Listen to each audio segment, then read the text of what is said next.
Now, why do I think it's so important to have a whole segment, a whole episode on the hands?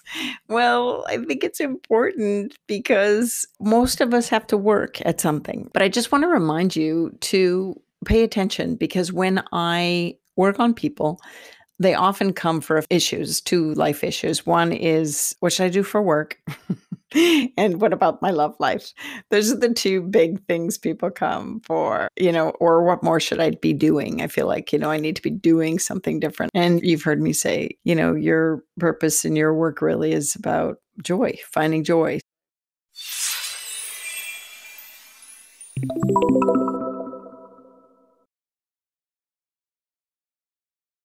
Hello, and welcome to the Constance Messmer podcast. Thank you so much for tuning in. I am going to talk to you today about your hands because they are closely connected and intricately linked to your heart chakra.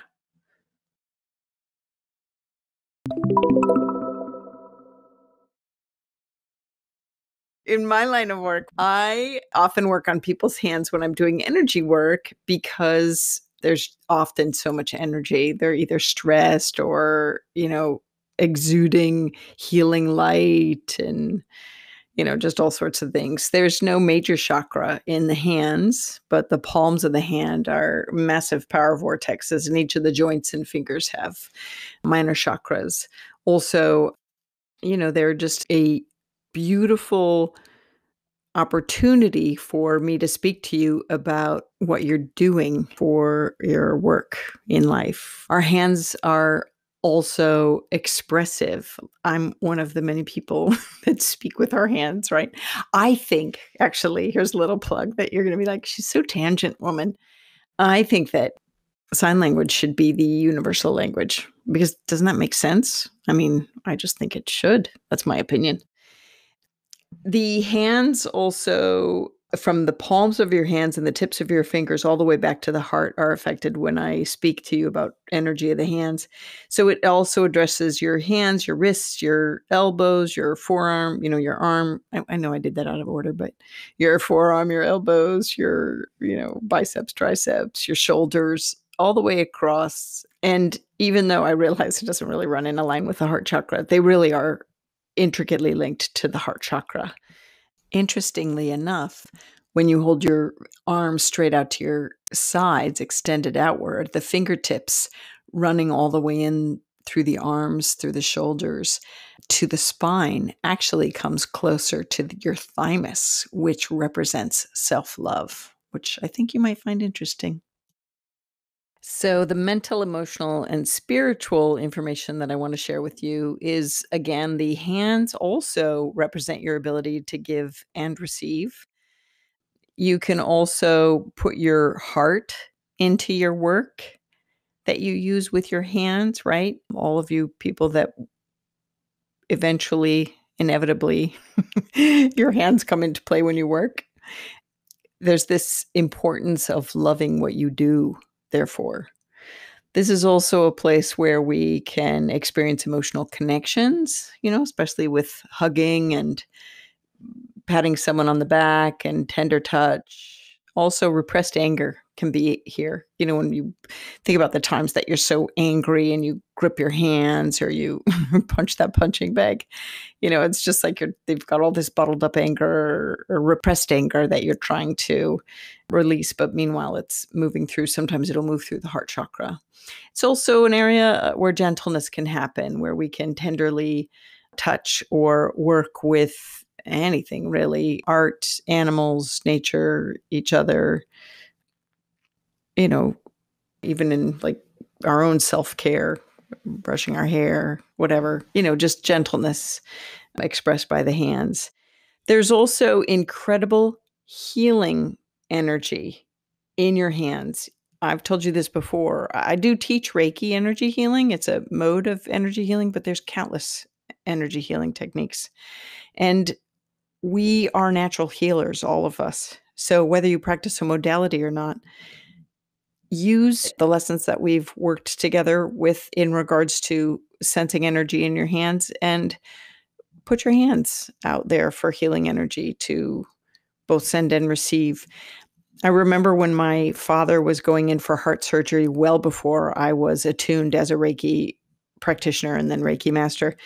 I just was compelled to reach out and touch his heart as he lay in the hospital bed before they prepped him for surgery. And he felt it. He got a jolt. He didn't tell me till afterwards. He got a tear in his eye. I didn't feel energy move literally into my crown and out my hands.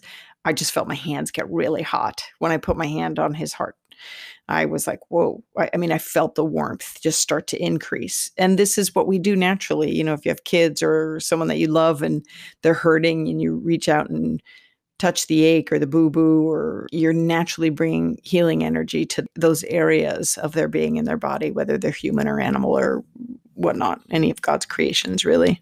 So tap into that, use that. Like I told you, there's natural power vortexes in your hand or vortices in your hand, and take advantage of that. It's also incredible spiritual connection that can be applied here with your hands when you put it to intentional usage. I'll talk to you about the hand mudra that you might want to use when you want to work with bringing energy to your hands.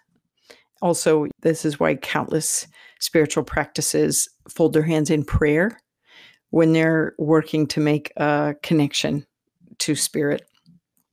Again, like I told you, it's intricately linked to the heart chakra, which is also why I have you countless times, and I'll never stop saying, put your hands on your heart to discern the truth. It's just, a great vehicle to bring awareness to your heart center. I'm also very aware of my listeners that can't because they can't. And so I want to remind you just the intention of bringing hands to heart center, or tuning into your heart center, or tuning into your hands, or any visualizing techniques can definitely have the same effect or similar effect to physically moving hands to these spaces. Just to remind you about that.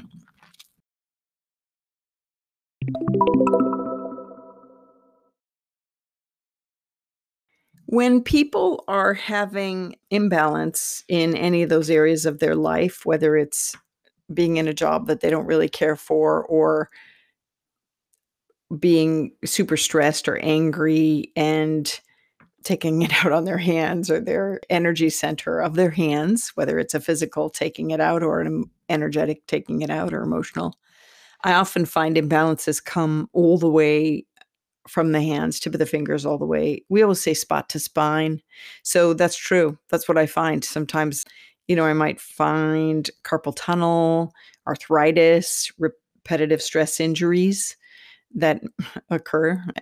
Maybe they keep going back to the same job, and they really hate it or whatever. I know someone that was forever doing office work, but was an incredible artist. And so she wasn't using her hands for her artistry, but was using it for office work to pay the bills. And I thought, girl, if you would just invest the time and energy into your art and promoting your art, it would be phenomenal. You wouldn't need to take the job that you didn't really want.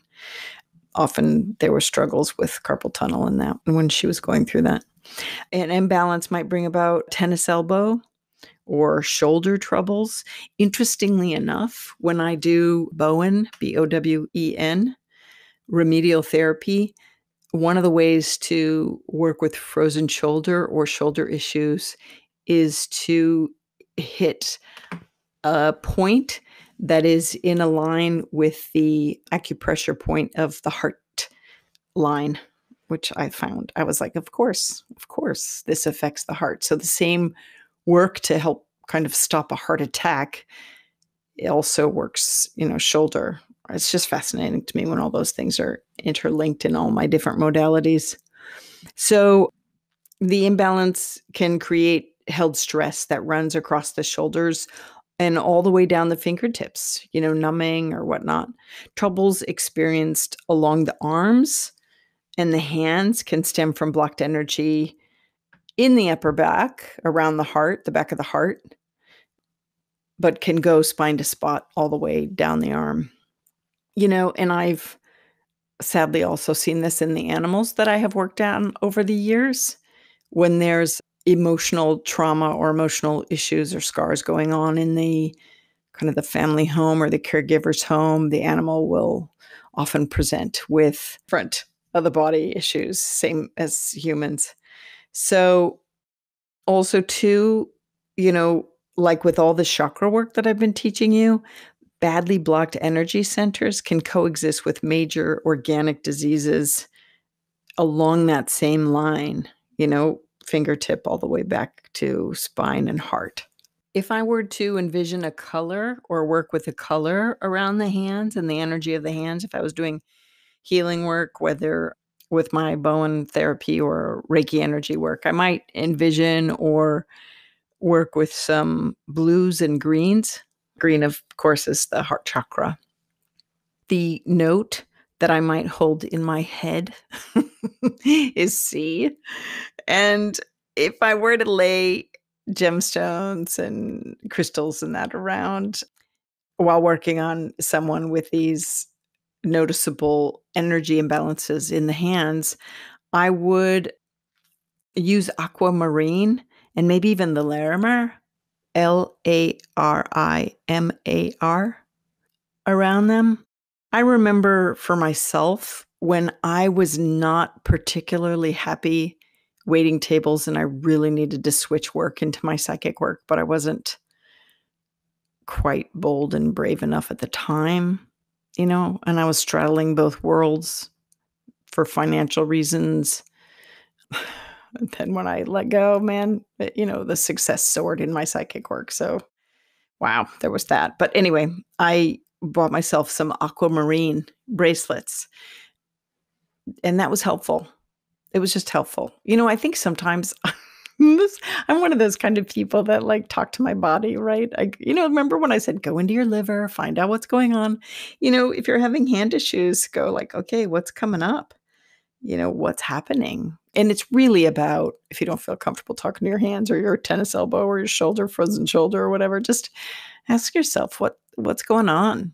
What's on the deeper level here energetically that's kind of got things distraught that are out of balance. Yeah.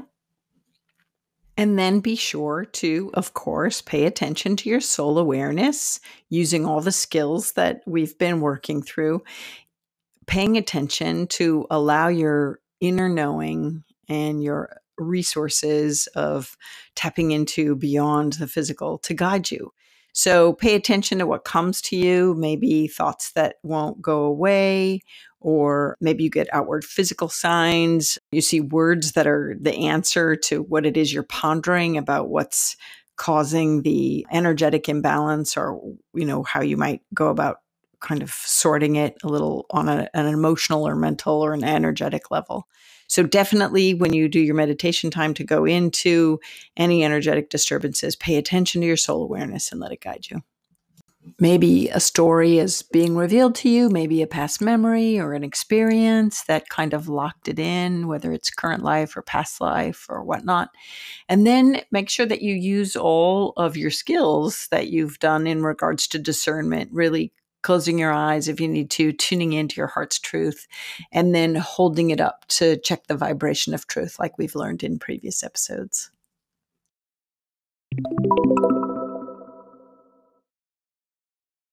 Hey, I want to tell you about my book, Some Dogs Talk. It teaches animal communication among the pages of paranormal, non-creepy fiction. But the stories of animal communication are actually based on a lot of personal experiences that I went through. It is designed to help the reader navigate their own experiences of all the different ways that we can communicate, not just with animals and our furry friends, but with others. I think you'll enjoy it. Get your copy today.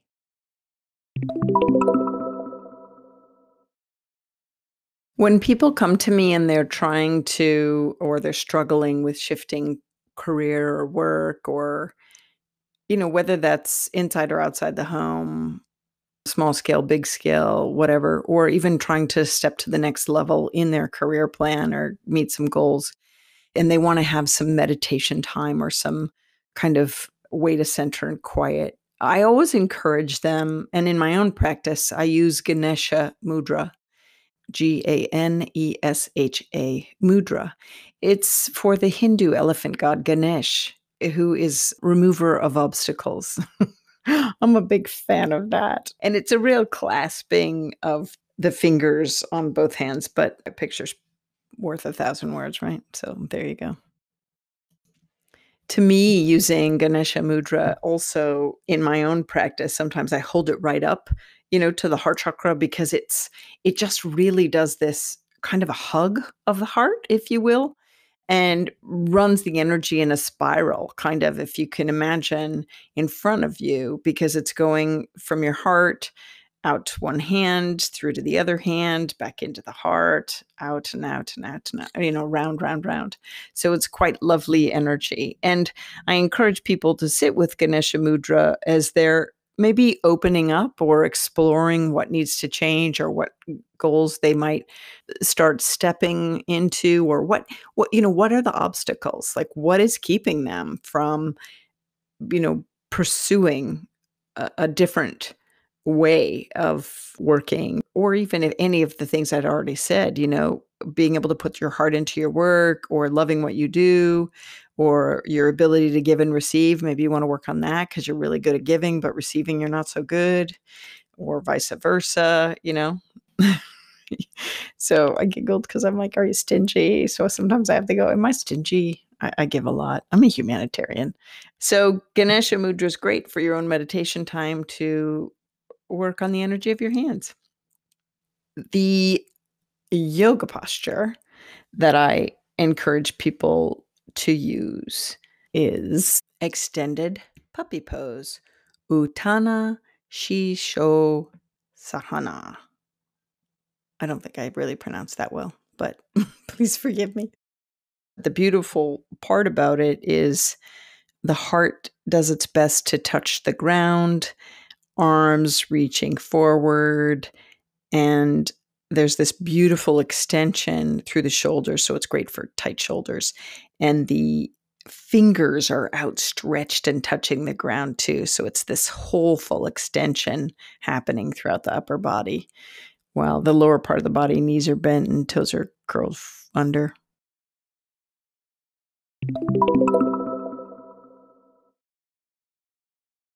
I offer you the awareness of the note of C, the color, the gemstones, the hand mudra, the yoga postures. All of these things are to bring energetic awareness and the intention of you consciously connecting to this part of your body. A lot of times we're just functioning, or some people come to me and they're functioning just in their mind, and they're not really connected to their body and all the parts and everything, and they're not really noticing or recognizing, or maybe they just work the legs but not the upper body. So all of these are just suggestions or recommendations that you might turn to when bringing your own conscious awareness to this part of your being. Now, why do I think it's so important to have a whole segment, a whole episode on the hands? Well, I think it's important because, again, in life, most of us have to work at something, or we choose to, or we are busy doing, whether it's mental work, physical work, spiritual work, emotional work, energetic work. I know people that are wheelchair bound that are doing so much energetic work. Oh my gosh. Oh my gosh. So much spiritual and energy work. But I just want to remind you to pay attention, because when I work on people, they often come for issues, two life issues. One is, what should I do for work? And what about my love life? Those are the two big things people come for, or what more should I be doing? I feel like, I need to be doing something different. I need to do something different. And you've heard me say, your purpose in your work really is about joy, finding joy. So I really believe that. And sometimes you do have to just do a job to make ends meet. But I want to share with you a couple of stories. Right after this episode, I'm going to do a separate episode because those stories are so unique. I want to have them be their own thing. But in this moment, I just want you to realize that a lot of times, oh my God, I get so much information off people's hands. I remember one time working with this singer who was an amazing musician, but she felt that her hands were so dirty. They were so dirty because of her personal private life. And it was affecting her overall well-being of feeling comfortable in her own skin, happiness. I mean, she was always feeling guilty because she felt her hands were dirty. So I just want you to recognize too the symbology of your hands. And so I invite you to spend some time in stillness with yourself and your hands and your arms and your shoulders. And the whole thing about shoulders and carrying the burden of your family, your life, your kids, your spouse, your mate, your parents, your coworkers, your whatever, your environment, your whatever. What burdens are you shouldering? And what are you doing? What are you doing with those hands of yours? This is like very vague, I know, but I want to make sure that you are touched to where you need to take it instead of me being so explicit. But point being, you have incredible power in your hands, and we can use them for good and not so good, pleasant and unpleasant. And they're amazing. And I want you to be grateful, in your abilities and what you're doing and the work that you do or what you choose to do, or if you're choosing to change, having the courage, which is of the heart, right in line with the heart, to change what it is you're doing, to take the time to sit down, and think it through, write it out, feel your way along to what changes you want to make in your life so that what you're doing is a pure reflection of what you love to do, of what you love doing. Because there's only one you on the planet, right? And we come in with gifts and talents. We do. We do. And I just don't want you to, feel like at the end of your time here, you're wasted that. I don't want you to feel like you ran scared from what you were capable of doing and the wholehearted work that you were meant to do in whatever form that was. And sometimes I do see that in people. They don't love what they're doing and they're wishing they would change what they're doing, and they have inklings. I read that all the time on people. When I tell them what they have as gifts and talents, they're not surprised. They're like, oh my gosh, I read wishes too. Listen, there's a very fine layer, and I'll talk to you about that when I talk to you about reads. Like you could read wishes or you could read truths. We all wish. We all know that I wish I could be a, singer, rock star, but that's not a gift or talent in this incarnation. Sadly, I think it was in another one, but not this one. So these hands are doing something else. If you could say that the hands are symbolic of the work I do, that's not the work I do, singing. But I definitely know that I'm doing the work that I've come to do. And so I think that's good. Yeah. I think that Spirit says, tell them they're headed for greatness. I think you're headed for greatness. Listen to your soul awareness, pay attention, see, hear, feel, know.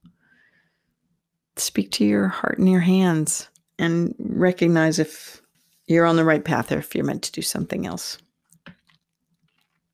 Let your hands be an expression. Let the work you do be an expression of your heart's truth. Yeah, that's it. Thanks, Spirit. It's always so much better when I leave it to them.